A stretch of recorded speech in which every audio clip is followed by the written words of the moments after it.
Bush administration in 2001, from what I hear.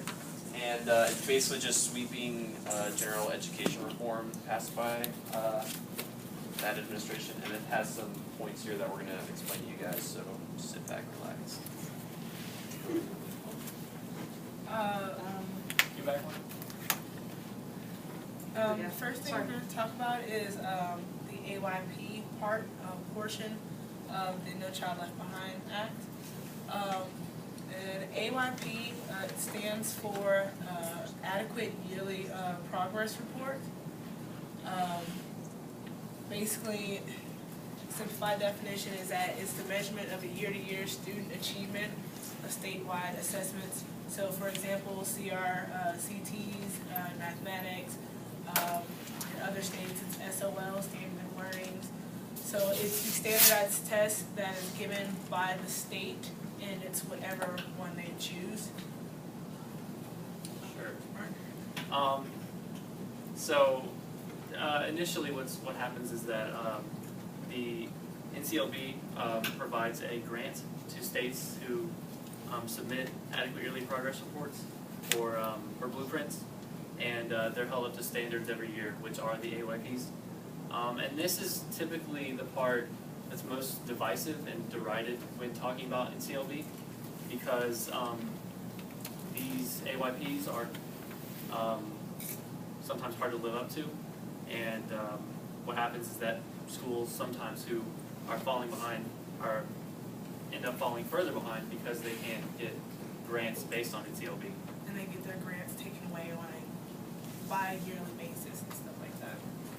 So, go to the next one. This is basically what an AYP looks like. This is the 2010 to 2011 AYP report for the Carroll County District. And this is going further into it. The slide that we showed was actually the overview. And this is the academic performance for all of the schools from elementary to high school.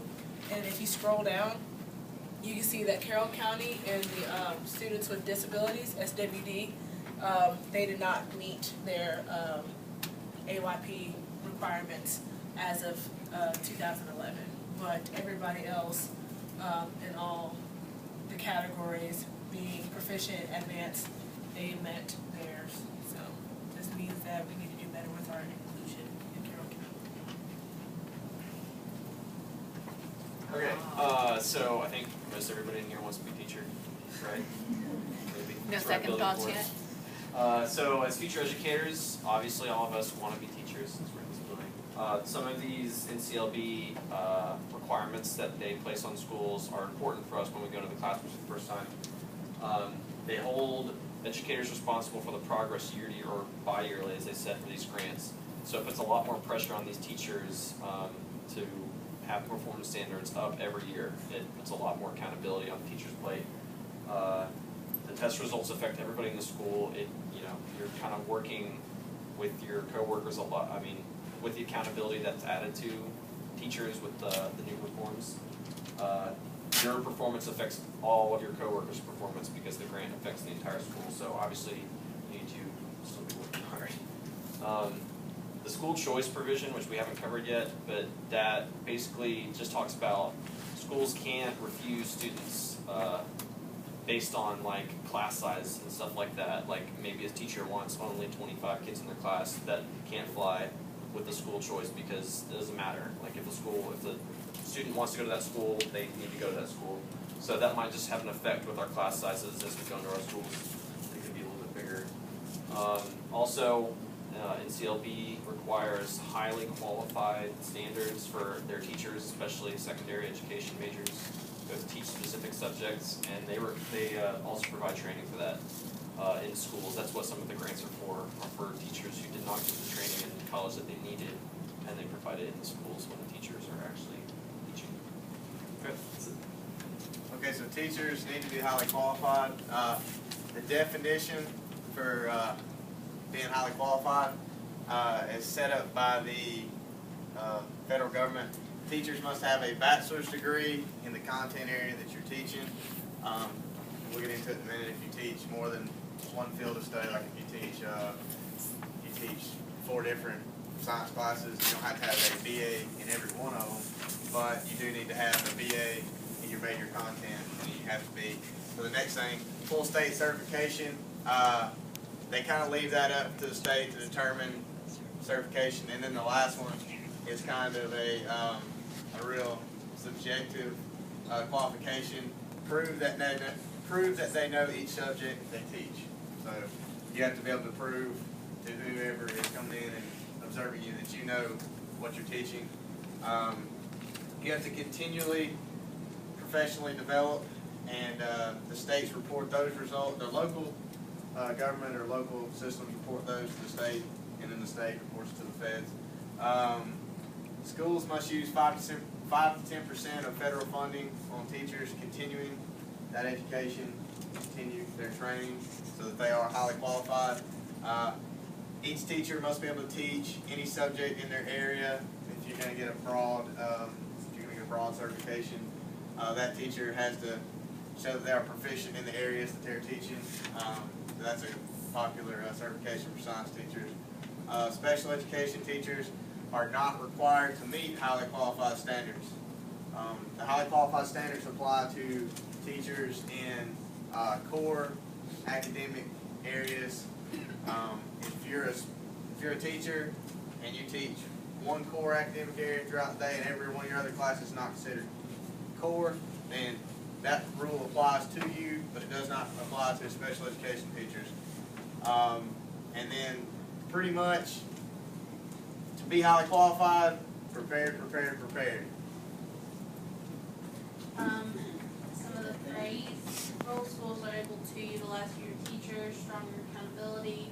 Recent studies show that teachers' quality is directly associated with students' achievement. Highly qualified teachers are more likely to remain in teaching. And criticisms, teachers are accountable for the results of the standardized test, and it affects their pay. So be careful with that. And teachers have to teach to the test. We believe that discourages teachers from challenging their students and just sticking to teaching to the test. Oh, great teachers make great students. So you get a school choice. Parents have the opportunity to transfer their child if they feel that they do not meet, the school does not meet the standards. Under this act, there are 6 different choices. You have public schools, schools improvement, corrective action. Representing parents can choose to send their child to another public school in their district. If they're not up to par with what the standards are, then they can move them within the district. There's supplemental education services, which is basically where you can get help for your child in after-school programs or tutoring or remedial help. Charter schools gives flexibility to innovate and give students increased educational options. Attract students with different diversities while also focusing on a few subjects, meaning race, your ethnicity, and they focus on probably about 2 or 3 subjects. Private schools, which are basically about a religious background, they focus a lot on your morals and what you believe for your religion. Homeschooling is basically where students have the opportunity to learn from home, from parents, or a certified tutor. And there's also online options. Correct. And just to end it up, you can't really read it from there. Is it true this law was initially named Test Developers Full Employment Act? You get it. Because it's about the test developers, not the teachers. That's why it's fun.